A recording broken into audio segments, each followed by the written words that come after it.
नमस्कार, Day to Day News Bharat में मैं साक्षी चौहान आपका स्वागत करती हूं। चलिए बात कर लेते हैं पश्चिम बंगाल की। पश्चिम बंगाल विधानसभा चुनाव 2026 के पहले चरण में रिकॉर्ड तोड़ मतदान देखने को मिला। गुरुवार को राज्य की 294 सीटों में से 152 सीटों पर वोटिंग डाल दी गई और शाम तक करीब 89.93% मतदान दर्ज किया गया।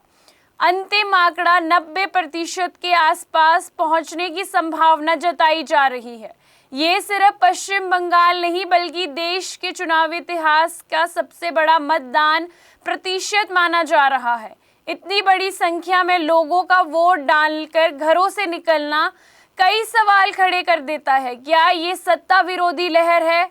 क्या लोग सरकार को दोबारा मौका देना चाहते हैं या मतदान सूची विवाद यानी SIR इसका कारण बना, या फिर बंगाल की जनता ने लोकतंत्र के प्रति अपनी मजबूत भागीदारी को समझ लिया है? इन सभी सवालों के जवाब इस चुनावी आंकड़े के पीछे छिपे हैं। पश्चिम बंगाल विधानसभा की कुल 294 सीटें हैं। पहले चरण में 152 सीटों पर मतदान किया गया है। ये सीटें 16 जिलों में फैली हुई है। इतने बड़े स्तर पर चुनाव होने के बावजूद मतदान प्रतिशत काफी ऊंचा रहा। चुनाव आयोग के अनुसार शाम 6 बजे तक 79.93% मतदान हुआ। ये आंकड़ा बाद में और बढ़ सकता है क्योंकि कई जगह लाइन में लगे लोगों ने देर शाम तक वोट डाला।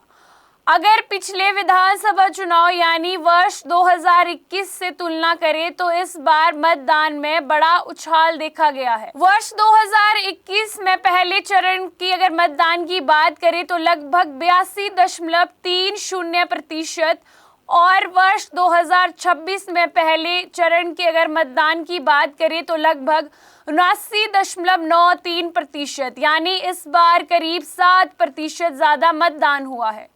ये बहुत बड़ा अंतर माना जा रहा है। मतदान शुरू होते ही लोगों की भारी भीड़ पोलिंग बूथ पर देखने को मिली। सुबह 9 बजे तक कई इलाकों में 15 से 18% वोटिंग हो चुकी थी। फिर जैसे जैसे दिन बढ़ा मतदान की रफ्तार भी बढ़ती गई। सुबह 11 बजे तक 40% से ज्यादा मतदान देखने को मिला और 3 बजे तक लगभग 78% मतदान हुआ और शाम तक आते आते ये 90% मतदान बन गया। इस चुनाव में सबसे ज्यादा चर्चा का विषय बना SIR यानी स्पेशल इंटेंसिव रिवीजन। ये मतदाता सूची की एक विशेष जांच और संशोधन प्रक्रिया होती है। इस प्रक्रिया के दौरान लाखों लोगों के नामों की जांच की जाती है और बताया गया है कि करीब 91 लाख नाम जो थे वोटिंग लिस्ट से वो निकाल दिए गए हैं। इसी वजह से कई जगह में लोगों ने शिकायत की कि उनका नाम वोटिंग लिस्ट से गायब है। कुछ लोगों का कहना है कि वे पहले भी वोट डाल चुके हैं लेकिन इस बार उनका नाम ही वोटिंग लिस्ट में नहीं है। मुख्यमंत्री ममता बनर्जी ने दावा किया कि जनता ने SIR के खिलाफ बम्पर वोटिंग की है। राजनीतिक जानकारों का मानना है कि जब वोटिंग लिस्ट पर विवाद होता है तो लोग ज्यादा जागरूक हो जाते हैं और उन्हें डर रहता है कि क्या उनका नाम वोटिंग लिस्ट में है या नहीं। इस वजह से लोग ज्यादा वोट डालते हैं। इसीलिए लोग अधिक से अधिक संख्या में पोलिंग बूथ तक पहुंचते हैं। यानी SIR विवाद ने लोगों को मतदान के लिए और अधिक प्रेरित किया है। पहले चरण में उत्तर बंगाल में सीमावर्ती जिलों में सबसे ज्यादा मतदान देखने को मिला। कई ग्रामीण इलाकों में दोपहर तक 80% के आसपास वोट पड़ चुके थे। विशेषज्ञ मानते हैं कि गांव और बॉर्डर्स क्षेत्रों में मतदान हमेशा ज्यादा रहता है लेकिन इस बार उत्साह और जोश देखने को मिला। कई हाई प्रोफाइल सीट पर भी भारी मतदान हुआ। शुरुआती आंकड़ों के अनुसार कुछ सीटों पर 90% से ज्यादा वोट पड़े।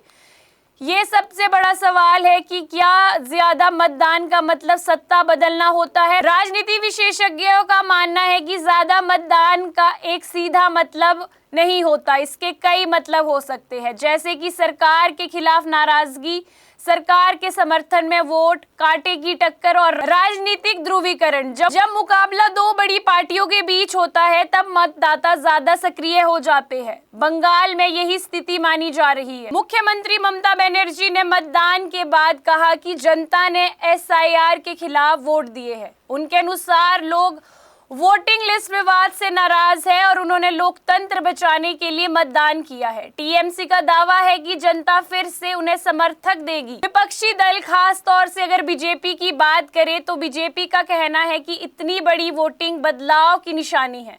उनका दावा है कि बंगाल की जनता अब नई सरकार चाहती है। बीजेपी नेता का कहना है कि जनता ने भ्रष्टाचार, हिंसा और बेरोजगारी के खिलाफ वोट डाले हैं। बंगाल चुनाव में मतदान के साथ कुछ हिंसक घटनाएं भी देखने को मिली। हालांकि इन घटनाओं के बावजूद भी लोग वोटिंग बूथ पर पहुंचे और वोट डाला। इस बार महिलाओं ने बड़ी संख्या में अपने मत का प्रयोग किया। कई बूथों पर सुबह से ही महिलाओं की लंबी लंबी कतारें देखने को मिली। ग्रामीण इलाकों में भी लोगों ने बढ़ चढ़कर मतदान किया। बंगाल में गांव का वोट हमेशा निर्णायक माना जाता है। कुल मतदान प्रतिशत बढ़ने में महिलाओं और ग्रामीण मतदान की एक अहम भूमिका रहती है। पश्चिम बंगाल हमेशा से राजनीतिक रूप में एक जागरूक राज्य माना जाता है।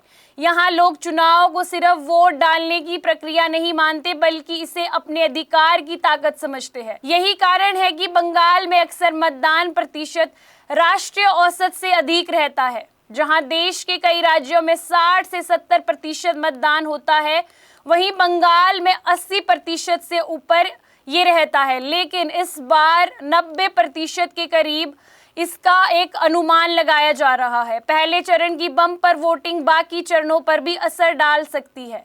अगर मतदान में यही उत्साह जारी रहा तो आने वाले चरणों में भारी मतदान देखने को मिल सकता है। राजनीतिक दल अब पहले चरण के रुझान को देखकर अपनी रणनीति बदल सकते हैं। अब सवाल ये भी खुलकर सामने आया कि ज्यादा वोटिंग किसे फायदा देगी।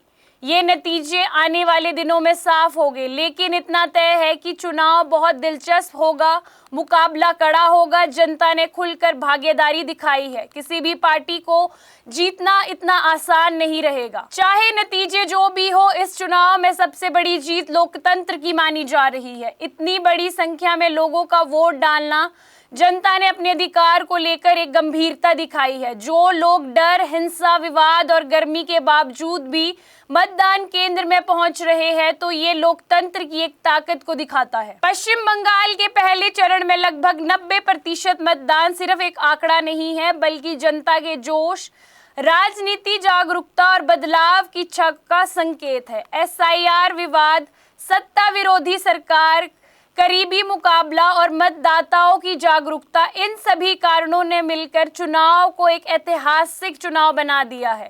अब सबकी नजर नतीजों पर है। क्या ये वोटिंग सत्ता बदल देगी या ममता बनर्जी को फिर से ताकत देगी?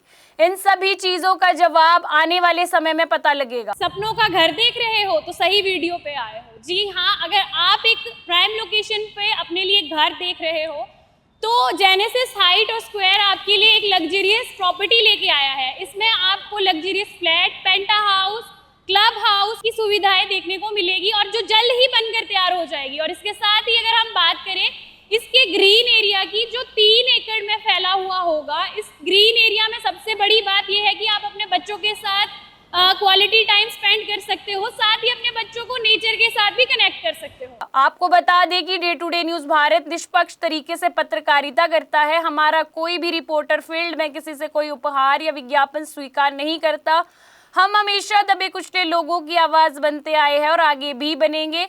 साथ ही हम लोकतंत्र के चौथे स्तंभ को मजबूत करने की कोशिश करेंगे। अभी के लिए फिलहाल इतना ही। देश दुनिया की तमाम खबरें जानने के लिए Day to Day News Bharat को देखते रहे। साथ ही हमारे चैनल को लाइक, शेयर और सब्सक्राइब करना ना भूलें। नमस्कार।